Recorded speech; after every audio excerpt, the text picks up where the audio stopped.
जो अधिक लिखते हैं ना, वो बोलने में हमेशा कम होते हैं, परंतु उत्तरदायित्व अध्यक्ष का दे दिया तो बोलना नितांत आवश्यक है। और पूरे कार्यक्रम की एक प्रकार से चर्चा करना भी जरूरी है। आज हम सब लोग लोक साहित्यकार जयलाल दास की जयंती मनाने के लिए इस कलाकार कुनबे ने हम सबको जोड़ के बुलाया है और उसकी जयंती मनाने के लिए महापुरुष की हम सब एकत्रित हुए हैं और सभी किसी न किसी क्षेत्र में, कला में, साहित्य में, अपने क्षेत्र में मर्मज्ञ। आप सबका अभिवादन। मंच पर बैठे क्रम से मेरे पास घमंडी लाल जी, जिन्होंने बाल साहित्य में और शिक्षा के क्षेत्र में इतना बड़ा काम किया है कि एक विशेष पहचान बन गई है। और जितने पुरस्कार उन्होंने लिए हैं, तो मैं समझता हूँ हरियाणा में इतने पुरस्कार शायद ही किसी ने लिए हो। शील कौशिक भी उनकी क्रम में लगी हुई है, पर क्योंकि वो अपने उम्र के हिसाब से इतने ही जोड़ देगी जितने के घमंडी लाल जी ने जोड़े हैं। फिर मेरे साथ जय भगवान सिंगला जी बैठे हैं, उनके बारे में तो बहुत कुछ बता दिया गया है। एक बात मैं कहना चाहता हूँ, प्रेरणा आश्रम जिसने नहीं देखा है वो एक बार ज़रूर जाए। उसमें बहुत सारी चीज़ें हैं, एक नहीं है, साहित्य नहीं है, संस्कृति है, देशभक्ति है, देशभक्ति को स्मारक है। जो लोग देखे हैं वो वास्तव में कहते हैं कि भाई। और फिर विशेष बात मैं कहता हूँ, हम अपना साहित्य लिखते हैं, अपनी प्रशंसा चाहते हैं, अपना नाम चाहते हैं, अपनी पुस्तक छपवाते हैं। पूरे साहित्य के लिए कौन काम कर रहा है? साहित्य बढ़े, साहित्य का विकास हो, वह आनंद का परिवार कर रहा है। पूरे साहित्य को लेकर अब साहित्यकारों को बुलाया है, जोड़ा है, उनका मान सम्मान किया है, उनकी पुस्तकों का लोकार्पण किया। ये साहित्य की सेवा है। वरना अपने क्षेत्र में सब लोग मान सम्मान सब चाहते हैं, लेकिन कौन कितने व्यक्तियों का सम्मान करता है, ये अंदर से विश्लेषण करने की ज़रूरत। चाहे वो साहित्य की समीक्षा करके करता है, चाहे वैसे सम्मान करता है। हर आदमी विश्लेषण करे कि हम साहित्य का सम्मान, साहित्यकारों का सम्मान किस तरीके से करते हैं। और उसके बाद हमारे साथ बैठे हैं, वैसे तो कई परिचित चेहरे हैं, एप्स वाले ने बहुत विस्तार से बात करनी थी, भाई साहब ने। और फिर बैठे हैं हमारे बीच में जो लघु कविता के पीछे लगे हुए हैं और भाई डंडे से डंडा लिए बैठे रहते हैं और अब डंडे से कविता लिखवाते हैं। और हमने तो उपाधि रात में 2 बजे कने में उठाओ, 6 बजे तक फेर कर दी, रात में 2 से 6। और हमने तो भाई लघु कथा का भीष्म पितामह का उसका सब उपाधि भी दे दिया है, सम्मान पत्र भी दे दिया है। तो भाई ऐसे ऐसे मंच, पूरा मंच जो है बड़ा बढ़िया बैठा है, सम्मुख बैठे। अभी बहुत संख्या की बात भी आई थी, बहुत संख्या होना जरूरी नहीं है।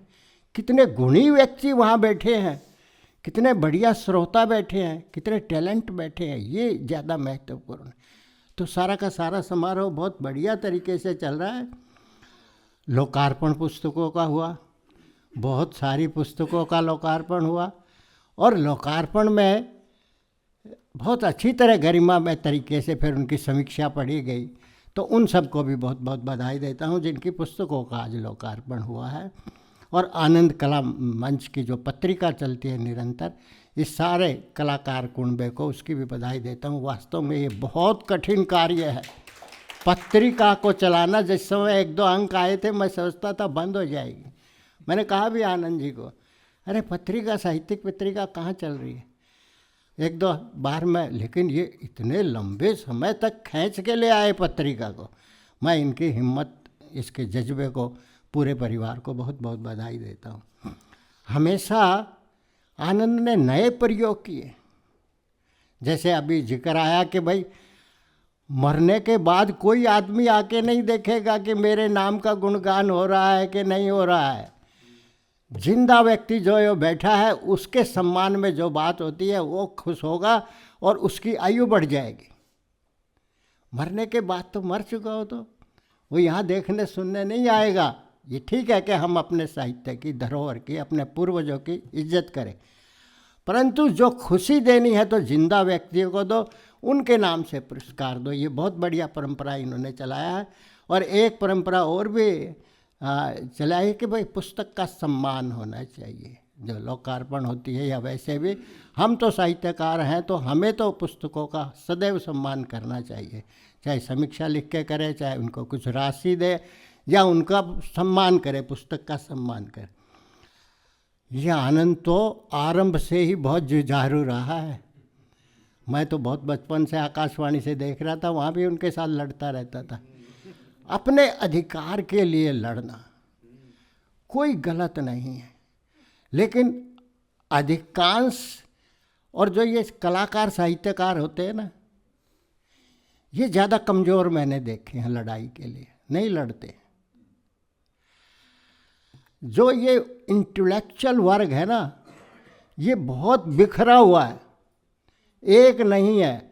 इनके आपस में भी मतभेद है और अपने घर में बैठे कलम घसीटते रहते हैं, किताब लिखते रहते हैं, किताब छपती रहती है, बस खुश है, मान सम्मान होता है। पूरे समाज की कोई चिंता नहीं करते। और जो समाज के गलत आदमी हैं, वो रोज़ शाम को दारू ले करके भिवानी को रोहतक भेज देते हैं, रोहतक को भिवानी भेज देते हैं दारू। और उनकी एकता, जब वो संघर्ष करेंगे तो सरकार भी डरती है। साहित्यकार या बौद्धिक वर्ग या टीचरों से सरकार नहीं सुनती उनकी बात, लेकिन फिर भी जो इन्होंने मुद्दा उठाया है साहित्य की पहचान बनाने का, साहित्यकार की पहचान बनाने का, इनका साथ निरंतर होना चाहिए, सबको साथ देना चाहिए। हम बिल्कुल संघर्ष की बात करते हैं, लेकिन जब संघर्ष करने की बारी आती है तो हम सब कमज़ोर हैं। इसकी चर्चा आपस में होना चाहिए, चिंतन होना चाहिए और सरकारों को लिखा जाना चाहिए। हमें संघर्ष की ज़रूरत नहीं है, लेकिन कागज़ के तो हम धनी हैं, कलम के तो हम धनी हैं, हम लिख के कम से कम पत्र तो लिख दें। भाई ये चीज़ होनी चाहिए, हम उनको स्मरण तो दिला दें। तो आनंद उस लीड को लेके चल रहे हैं। मेरी शुभकामनाएं यार, सबको उसके साथ देना चाहिए। मेरा ख्याल आप सारी बात समझ गए होंगे, क्योंकि फेसबुक व्हाट्सएप पे ये सारी बातें निरंतर डालते रहते हैं। प्रकाशन के रूप में पूरे हरियाणा के फलक पे देखो तो प्रकाशन हरियाणा में बहुत कम प्रकाशक थे, लेकिन कुछ आए हैं और उसमें सबसे लीडिंग काम ये कर रहे हैं। और लघु कविता के लिए भी काम कर रहे हैं और अन्य पुस्तकों का प्रकाशन भी कर रहे हैं। तो बहुत बहुत इनके परिवार को प्रकाशन के लिए बधाई। एक सूचना भी देना चाहता हूँ मैं, इस वर्ष हरियाणा साहित्य अकादमी से जो लोग कृति पुरस्कार से सम्मानित हो चुके हैं, चाहे वो हरियाणा के किसी क्षेत्र में, और बहुत सारे हैं, उन पर शोध कार्य होने का बाबा मस्तनाथ यूनिवर्सिटी रोहतक में निर्णय हो गया है और 3 टॉपिक उनको दे दिए गए हैं।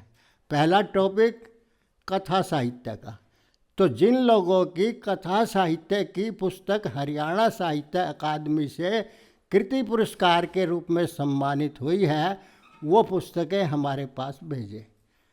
दूसरा टॉपिक है हरियाणा साहित्य अकादमी से कृति पुरस्कार से सम्मानित कविता संग्रह, तो जिनके कविता संग्रह पुरस्कृत हुए हैं वो भी भेजें, और जिनके नाटक संग्रह पुरस्कृत हुए हैं वो भी भेजें, ताकि शोध कार्य, और मैं सोचता हूँ जो कि हरियाणा के अंदर डॉक्टर बाबूराम वर्मा जी हैं, उनके सानिध्य में ये तीनों काम हो रहे हैं। डॉक्टर लालचंद मंगल और डॉक्टर ये हमारे जय भगवान जी बैठे हैं, इनके साथ मिलके ये बहुत बड़ा काम, मेरा ख्याल हरियाणा का कोई आदमी अब ठीक से साहित्यकार ये नहीं बचेगा जो ये कहेगा कि मेरे पास शोध कार्य नहीं होया मेरे ऊपर। लगभग सबका, वैसे तो बहुत सारे, उनकी इच्छा ये है कि हरियाणा के लोगों पे साहित्य पे समीक्षा वो हो, शोध कार्य। हम बहुत सारे दूसरे प्रदेशों से लेकर के आते हैं, हरियाणा के बैठे रहते हैं।